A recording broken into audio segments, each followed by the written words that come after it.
So hello guys, welcome back. આપણે ભણી રહ્યા છીએ લેંગ્વેજ ફંક્શન, અને લેંગ્વેજ ફંક્શનમાં આપણે ઘણા બધા ફંક્શન્સ છે એનો અભ્યાસ કરી ચૂક્યા છીએ.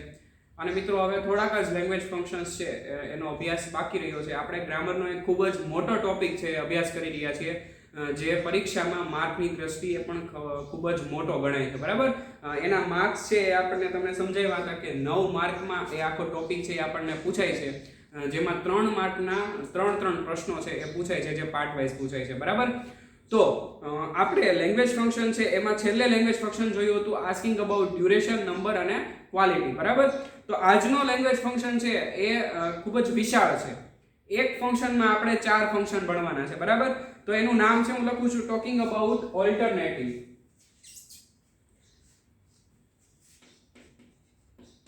ટોકિંગ અબાઉટ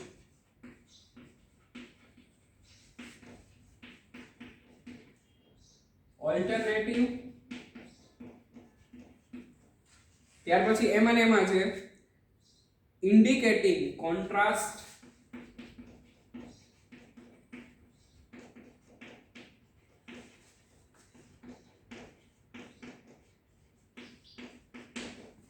ત્યાર પછી એમાં આગળ છે ટોકિંગ અબાઉટ રીઝન,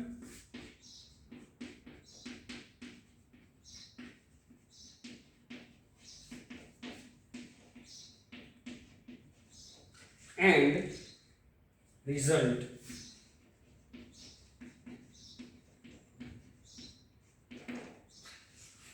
તો આજનો લેંગ્વેજ ફંક્શન છે એનું નામ કંઈક આવું છે, talking about alternative, indicating contrast, talking about reason and result. બરાબર, તો આજે આપણે ફંક્શન છે એનો અભ્યાસ કરવાના છીએ. તો મિત્રો, આમાંથી આપણે ઘણી બધી વસ્તુ છે એ ભણી ગયા છીએ. For example, ઓલ્ટરનેટિવ્સ. ઓલ્ટરનેટિવ્સ એટલે શું? તો કે એકબીજાના વિકલ્પ, આઈધર ઓર અને નાઈધર નોર. આ બંનેનો અભ્યાસ આપણે કરી ચૂક્યા છીએ. બરાબર, ત્યાર પછી છે ઇન્ડિકેટિંગ કોન્ટ્રાસ્ટ. ઇન્ડિકેટિંગ કોન્ટ્રાસ્ટ એટલે કાંઈ નહીં મિત્રો, એક શબ્દ નવો છે, પણ ઇન્ડિકેટિંગ કોન્ટ્રાસ્ટ એટલે શું? તો કે વિરોધાભાસ. વિરોધાભાસ વ્યક્ત કરવા માટે જે શબ્દનો ઉપયોગ થાય એની માટે આપણે ઇન્ડિકેટિંગ કોન્ટ્રાસ્ટ છે એનો અભ્યાસ કરવાના છીએ. બરાબર, અને talking about reason and result, તો આ પણ આપણે ભણી ગયા છીએ કે કારણ અને પરિણામ દર્શાવવા માટે. બરાબર, તો આપણે આ બધા શબ્દોથી પરિચિત છીએ. એવું નથી કે આપણે પહેલી વાર ભણીએ છીએ, આપણે ભણી ચૂક્યા છીએ, પણ એનો ઉપયોગ છે એ અહીંયા અલગ અલગ જોવા મળે છે. તો આપણે લખીએ કે વૈકલ્પિક ચર્ચા માટે લખો આ ફંક્શનનો ઉપયોગ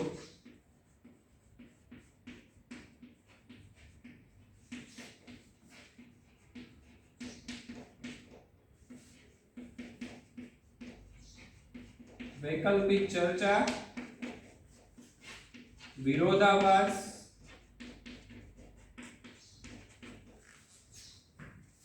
કે કારણ અને પરિણામ જણાવવા માટે થાય છે. આ ફંક્શનનો ઉપયોગ વૈકલ્પિક ચર્ચા એટલે કે ઓલ્ટરનેટિવ્સ, વિરોધાભાસ એટલે કે કોન્ટ્રાસ્ટ, કારણ એટલે કે ટોકિંગ અબાઉટ રીઝન એન્ડ પરિણામ એટલે કે રિઝલ્ટ જણાવવા માટે થાય છે.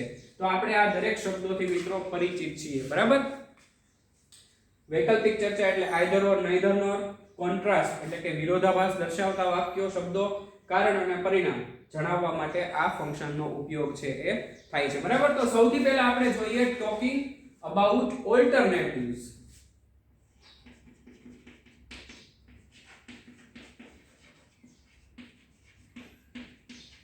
ઓલ્ટરનેટિવ્સ એટલે શું? તો કે વૈકલ્પિક ચર્ચા.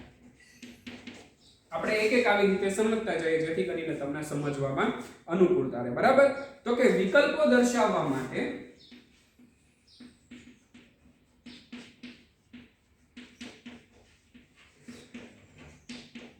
વિકલ્પ દર્શાવવા માટે શેનો ઉપયોગ થાય છે? તો વિકલ્પ દર્શાવવા માટે આઈધર ઓર અને neither nor no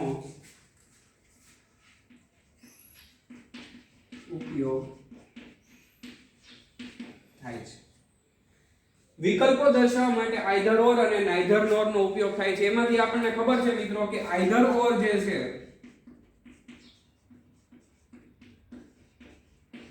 એ હકાર વાક્યોમાં ઉપયોગમાં લેવાય છે, જ્યારે નાઈધર નોર જે છે એ નકાર વાક્યોમાં ઉપયોગમાં લેવાય છે. બરાબર, આઈધર ઓર એટલે હકાર વાક્યોમાં ઉપયોગમાં લેવાય છે અને નાઈધર નોર નો ઉપયોગ નકાર વાક્યોમાં થાય છે. આઈધર ઓર નો મીનિંગ શું થાય? આ નહીં કે તે. બરાબર, આપણે મેં તમને આઈધર ઓર નું ઉદાહરણ ઘણી બધી વખત આપ્યું છે અને આઈ એમ શ્યોર તમને યાદ પણ છે. મેં તમને એક આખી સિચ્યુએશન આપી હતી કે તમે કોઈક મહેમાનના ઘરે, તમે મહેમાન થઈને કોઈકના ઘરે બેસવા જાઓ તો તમને સામેથી ઓફર આપે છે કે ચા પીશો કે કોફી પીશો. બરાબર, તો ચા અને કોફીનો આપણને વિકલ્પ મળ્યો તો એ શું થયું? વૈકલ્પિક ચર્ચા થઈ. બરાબર, હવે એ વિકલ્પ આપ્યો છે, એમાંથી તમારે કોઈ એક વિકલ્પની પસંદગી કરવાની છે, અથવા તો ચા પીવાની છે અથવા તો કોફી પીવાની છે. જો તમારે પીવી છે તો જો તમે બેમાંથી એકની પસંદગી કરો છો એટલે અહીંયા શેનો ઉપયોગ થયો? આઈધર ઓર નો, આ કે તે. બરાબર, પણ જો તમે એમ કહો કે હું ચા અને કોફી બંને નથી પીતો, હું દૂધ પીઉં છું, બરાબર, તો તમારે શેનો ઉપયોગ કરવાનો? નાઈધર નોર નો. આ પણ નહીં અને પેલું પણ નહીં. નાઈધર નોર એટલે તમે સમજ્યા કે તમે મહેમાન થઈને જાઓ છો ઘરે, તમને એમ કે તમે ચા પીશો કે કોફી, તો તમે એમ કહો કે હું ચા કે કોફી કાંઈ નથી પીતો, તો પછી એમ કે તો શરબત બનાવીએ. બરાબર, તો અહીંયા શું છે? નકાર વાક્ય કોને કહેવાય છે? કે તમને આપેલા બે વિકલ્પ છે એની પસંદગી તમે નથી કરતા, આ પણ નહીં અને તે પણ નહીં. એવી રીતની જ્યારે તમે વૈકલ્પિક ચર્ચા કરો છો ત્યારે નાઈધર નોર નો ઉપયોગ થાય છે, અને જ્યારે તમે હકાર ચર્ચા કરો છો, બેમાંથી એક વિકલ્પની પસંદગી કરો છો, ત્યારે આઈધર ઓર નો ઉપયોગ છે એ થાય છે. બરાબર, આપણે એનું વાક્ય લખીએ, વાક્ય દ્વારા સમજીએ. તો લખીએ કે I will visit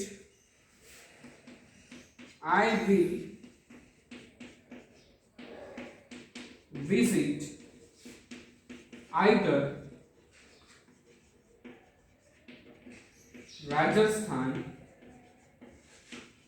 or Maharashtra. કે કાં તો હું રાજસ્થાન ફરવા જઈશ અથવા તો મહારાષ્ટ્ર જઈશ, આ બે માંથી એક જગ્યાએ જઈશ. એટલે તમે જો કે અહીંયા ઓર નો ઉપયોગ છે એ ક્યારે થશે? તો કે બે વિકલ્પ છે એ દર્શાવવા માટે હશે ત્યારે ઓર એની વચ્ચે આવશે. બરાબર, કે ઓર એટલે શું? કે આ અથવા આ. અને આઈધર નો ઉપયોગ ક્યારે થશે? તો કે ઓર ની પહેલા જે વિકલ્પ હશે એની પહેલા તમે જો આઈધર નો ઉપયોગ છે એ થશે. કે કાં તો હું રાજસ્થાન જઈશ અથવા તો મહારાષ્ટ્ર જઈશ, બેમાંથી એક જગ્યાએ છે એ જવાનું છે. એટલે અહીંયા શેનો ઉપયોગ થશે? આઈધર નો ઉપયોગ થશે. બરાબર, હવે નાઈધર અને નોર નો ઉપયોગ જોઈએ તો નાઈધર અને નોર ના ઉપયોગમાં કેવું વાક્ય બનશે? તો એમાં લખશું આપણે he spoke neither English nor French. He spoke neither English nor French. બરાબર, તો તમે જો અહીંયા નોર નો ઉપયોગ થયો અને અહીંયા નાઈધર નો ઉપયોગ થયો. તમે જો આઈધર અને નાઈધર બંનેનું પ્લેસ એક જ જગ્યાએ છે, પણ અહીંયા સ્પેલિંગ નો ડિફરન્સ છે. અહીંયા નાઈધર નો ઉપયોગ થાય છે, અહીંયા ઓર ની જગ્યાએ નોર નો ઉપયોગ થાય છે. અને જો he spoke neither English nor French, એનો મતલબ શું થાય છે? કે એ નથી તો ઇંગ્લિશ બોલતો નથી તો ફ્રેન્ચ બોલતો, આ બેમાંથી એકેય વિકલ્પની પસંદગી છે એ થતી નથી. એટલે અહીંયા મિત્રો થતી નથી એટલે નકાર વાક્ય બને છે. એટલે અહીંયા શેનો ઉપયોગ થાય છે? નાઈધર નોર નો ઉપયોગ થાય છે. અને અહીંયા જો કે અહીંયા રાજસ્થાન અથવા તો મહારાષ્ટ્ર જવાનું તો નક્કી જ છે, પણ બેમાંથી એક જગ્યાએ જવાનું છે. બરાબર, એટલે અહીંયા શેનો ઉપયોગ થાય છે? આઈધર ઓર નો ઉપયોગ થાય છે. બરાબર, તો ટોકિંગ અબાઉટ ઓલ્ટરનેટિવ્સ. ઓલ્ટરનેટિવ્સ એટલે તમારે શું? કે તમારે વિકલ્પ યાદ રાખી લેવાનો. જેવી રીતે પરીક્ષામાં તમને એસે પૂછાય છે તો એમાં તમને 3 ઓપ્શન આપવામાં આવે છે કે 3 માંથી એકની પસંદગી તમારે કરવાની છે. તો ન્યા વચ્ચે જે ઓર લખેલું છે એ બીજું કાંઈ નથી, ઓલ્ટરનેટિવ્સ છે. તમને કહે છે કે તમારે આ 3 વિકલ્પમાંથી એક વિકલ્પની પસંદગી છે એ કરવાની છે. તો જ્યારે મિત્રો આઈધર ઓર કે નાઈધર નોર ની વાત આવે, બરાબર, અથવા તો ક્યારેક ટી ઓર કોફી એવું પણ તમને આપી દે છે, પણ જ્યારે વિકલ્પની વાત આવે ત્યારે મિત્રો તમારે શું લખવાનું છે? ટોકિંગ અબાઉટ ઓલ્ટરનેટિવ છે એનો ઉપયોગ તમારે કરવાનો છે. બરાબર, તો અહીંયા ટોકિંગ અબાઉટ ઓલ્ટરનેટિવ્સ છે એ પૂરું થાય છે. ત્યારબાદ આપણે જોઈએ ઇન્ડિકેટિંગ કોન્ટ્રાસ્ટ.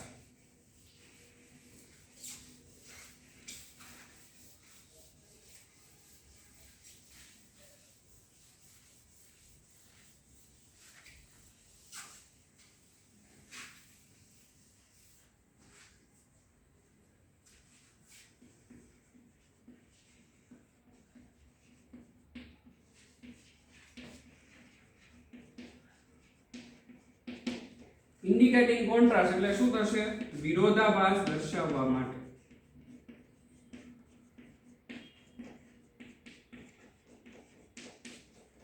આ ફંક્શનનો ઉપયોગ વિરોધાભાસ દર્શાવવા માટે થાય છે અને એમાં આપણે લખીએ કે વિરોધાભાસ દર્શાવવા માટે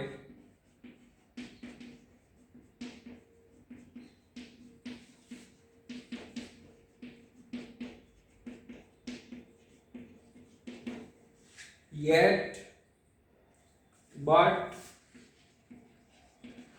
though although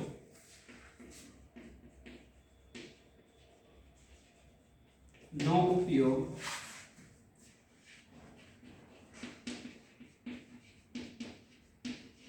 થાય છે.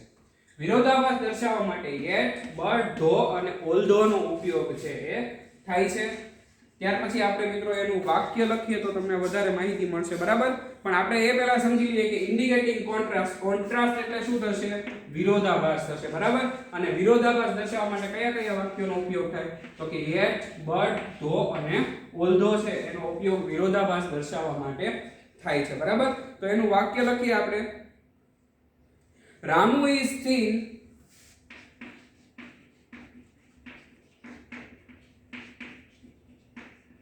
but Ramu is thin but he can work hard.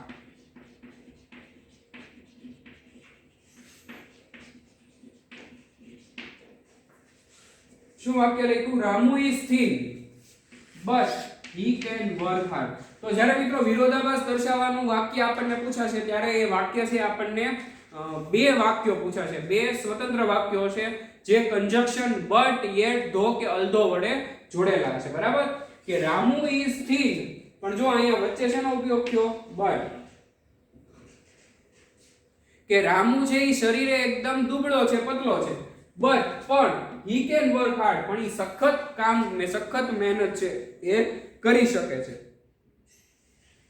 બરાબર? ત્યાર પછી બીજું વાક્ય આપણે લખીએ. Though you told the truth nobody believed you. Though you told the truth nobody believed you.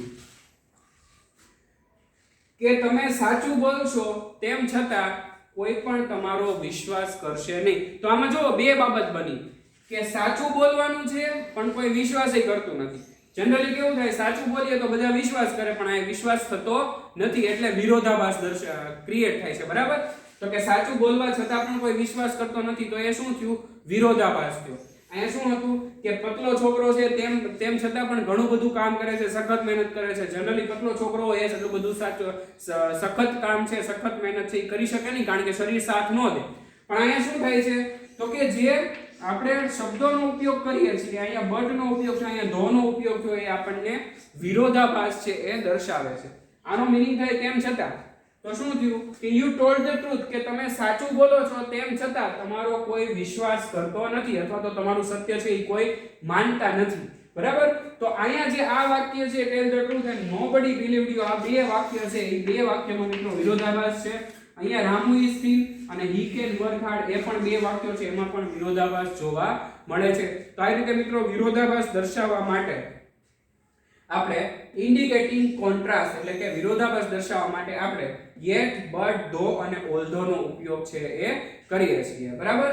તો ફરી એક વખત જણાવી દઉં કે વિરોધાભાસ દર્શાવવા માટે તમારે જે શબ્દો યાદ રાખવાના છે માત્ર 4 શબ્દો છે. કયા છે? yet but though અને although. આપણે હજી એક વાક્ય લખીએ, although ઉપરથી લખીએ. although he worked hard he fails in exam. કે શું છે કે એને સખત મહેનત કરી, although he worked hard કે એને સખત મહેનત કરી તેમ છતાં he failed in exam તેમ છતાં એ પરીક્ષામાં નાપાસ થયો. તો હવે જો કે સખત મહેનત કરવી, બરાબર? તો એનું પરિણામ શું આવવું જોઈએ કે પાસ થવું જોઈએ, બરાબર? પણ અહીંયા શું થયું? વિરોધાભાસ થયો કે સખત મહેનત કરી તેમ છતાં અહીંયા નાપાસ થાય છે. તો બંને વાક્યો વચ્ચે વિરોધાભાસ દર્શાવાય છે ત્યારે આપણે મિત્રો ઇન્ડિકેટિંગ કોન્ટ્રાસ્ટ એ જે લેંગ્વેજ ફંક્શન છે એનો ઉપયોગ કરવાનો છે. ઓકે, તો ત્યાર પછીનું ત્રીજું અને છેલ્લું ફંક્શન જે છે આપણું બાકી એ જોઈ લઈએ આજના વિડિયો લેક્ચરનું.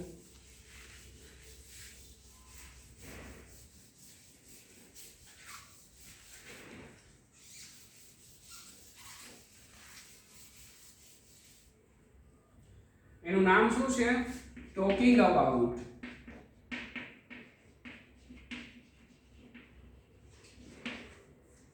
reason and result. જેનો મતલબ શું થશે કે કારણ અને પરિણામ જાણવા માટે આ ફંક્શનનો ઉપયોગ થાય છે. કે કારણ અને પરિણામ જાણવા માટે આ ફંક્શનનો ઉપયોગ થાય છે. ફંક્શનનું નામ શું છે? Talking about reason and result. બરાબર, તો આપણે લખીએ કે કારણ દર્શાવવા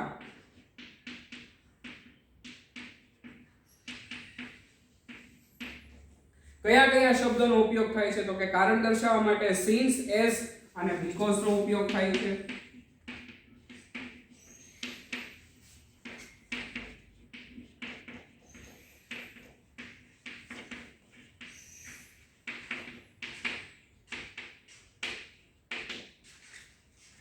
કારણ દર્શાવવા માટે સિન્સ, એઝ અને બીકોઝ નો ઉપયોગ થાય છે.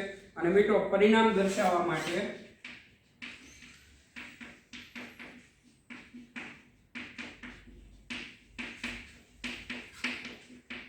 સો અને therefore નો ઉપયોગ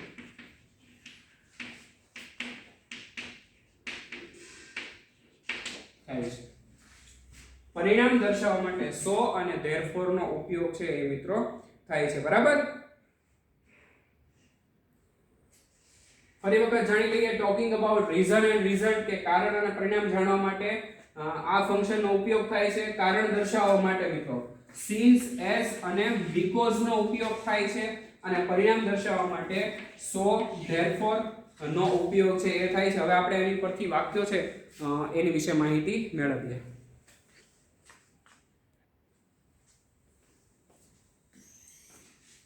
તો આપણે મિત્રો સૌથી પહેલા કારણ જાણવા માટે લખીએ પહેલું વાક્ય કે Nitin is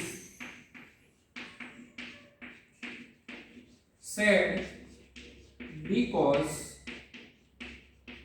he lost the match. કે નીતિન છે એ દુખી છે. કારણ શું છે? કારણ કે he lost the match, કારણ કે એ મેચ છે એ હારી ગયો છે. બરાબર, તો નીતિન is sad કે નીતિન દુખી શું છે? તો એનું કારણ જાણવા માટે શું આપણે ઉપયોગમાં લેશું? આ કારણ છે, he lost the match એટલે એ દુખી છે. બીકોઝ શબ્દનો ઉપયોગથી જો તમે શેની માટે થાય છે? કારણ દર્શાવવા માટે કે નીતિન દુખી છે એની પાછળનું કારણ શું છે? તો કે એની પાછળનું કારણ એ જ છે કે એ મેચ છે એ હારી ગયો છે. પછી આપણે બીજું વાક્ય જોઈએ, બીકોઝ વાળું વાક્ય જોઈએ કે Sneha will not come to school. Sneha will not come to school because she is ill. કે નેહા છે એ શાળાએ આવી શકી નથી. શા માટે નથી આવી શકી? એનું કારણ શું છે? because she is ill, કારણ કે તે બીમાર છે. તો જો તમે કારણ દર્શાવવા માટે આપણે શેનો ઉપયોગ કરીએ છીએ? because નો ઉપયોગ કરીએ છીએ. એવી જ રીતે મિત્રો since અને as નો ઉપયોગ પણ આપણે કરી શકીએ છીએ. તો તમારે પરીક્ષામાં જ્યારે પ્રશ્ન પૂછે ત્યારે ધ્યાન રાખવાનું છે કે શું એમાં because, since કે as નો ઉપયોગ થયેલો છે. જો એનો ઉપયોગ થયો હોય તો તમારે જોવાનું કે એમાં આપણને જવાબ talking about reason and result આપેલો છે કે નહીં. જો આપેલો હશે તો આપણો જવાબ છે એ મિત્રો એ જ આવતો હશે.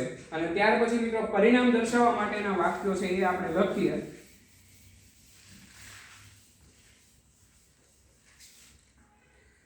તો પરિણામ દર્શાવવા માટે શેનો ઉપયોગ થાય છે? સો અને therefore નો ઉપયોગ થાય છે. આપણે એનું વાક્ય લખીએ, આપણે બીકોઝ જે લખ્યું હતું એનું આપણે પરિણામ દર્શાવીએ, તો એનું શું થશે કે પેલું વાક્ય શું આવશે, Nitin lost the match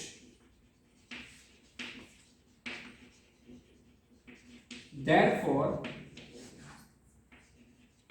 he is sad. કે નીતિન છે એ મેચ હારી ગયો, પરિણામે તે દુખી છે. બરાબર. હવે જો અહીંયા આપણે બીકોઝ શબ્દ લખ્યું હતું ત્યારે he is sad છે એ આગળ હતું. બરાબર, કે Nitin is sad because he lost the match. તો અહીંયા આપણે therefore નો ઉપયોગ કર્યો. therefore છે એ શું દર્શાવે છે, પરિણામ દર્શાવે છે. બરાબર. પરિણામ શું છે કે ભાઈ આ દુખી છે એની પાછળનું પરિણામ શું આવ્યું, તો કે સોરી મેચ હારી ગયો એનું પરિણામ શું આવ્યું કે દુખી થયો. બરાબર. પછી સ્નેહા વાળું વાક્ય લખ્યું હતું એ લખીએ, તો એમાં શું આવશે, Sneha is ill therefore she will not come to school. Therefore she will not come to school. કે સ્નેહા છે બીમાર છે, પરિણામે તે શાળાએ આવી શકતી નથી. બરાબર. તો કારણ અને પરિણામ બંને આપણે જોયા, બંને એક જ વાક્યના જોયા. હવે આ જ શબ્દને તમારે બીકોઝ વડે વાક્ય બનાવવું હોય તો શું કરવું પડે, તો કે આ જે પાર્ટ નંબર 2 છે અને આ પાર્ટ નંબર 1 છે. બરાબર. તો બીકોઝ વડે બનાવવું હોય તો તમારે પાર્ટ નંબર 2 છે આગળ લેવો પડે, કર્તાની જગ્યાએ સ્નેહાનું નામ મૂકવું પડે, ત્યાર પછી તમારે બીકોઝ શબ્દ લખવો પડે અને પછી પાર્ટ નંબર 1 લખવો પડે, એટલે વાક્ય નંબર 1. બરાબર. તો વાક્ય શું પાછું બીકોઝ થી બની જાય કે Sneha will not come to school because she is ill. આ જે આપણે બીકોઝ કારણ દર્શાવતા વાક્યમાં જોયું એ. બરાબર. તો આવી રીતે મિત્રો talking about reason and result એટલે કે કારણ અને પરિણામ દર્શાવવા માટે કે જાણવા માટે આ પ્રકારે વાક્યો છે એનો ઉપયોગ થાય છે. કારણ દર્શાવવા માટે since, as અને because નો ઉપયોગ થાય છે. પરિણામ દર્શાવવા માટે so અને therefore નો ઉપયોગ થાય છે. તમારે માત્ર કોલમ નંબર A માં જોવાનું છે જ્યારે પ્રશ્ન પૂછાય આપણને પરીક્ષામાં ત્યારે કે એમાં કારણ કે પરિણામ દર્શાવવા માટે so, as, since, because કે therefore નો ઉપયોગ થયેલો છે વાક્યમાં. જો વાક્યમાં ઉપયોગ થયો હશે તો તમારે સામેની સાઈડથી જે આપણો લેંગ્વેજ ફંક્શન છે એ ગોતવાનો છે, talking about reason and results.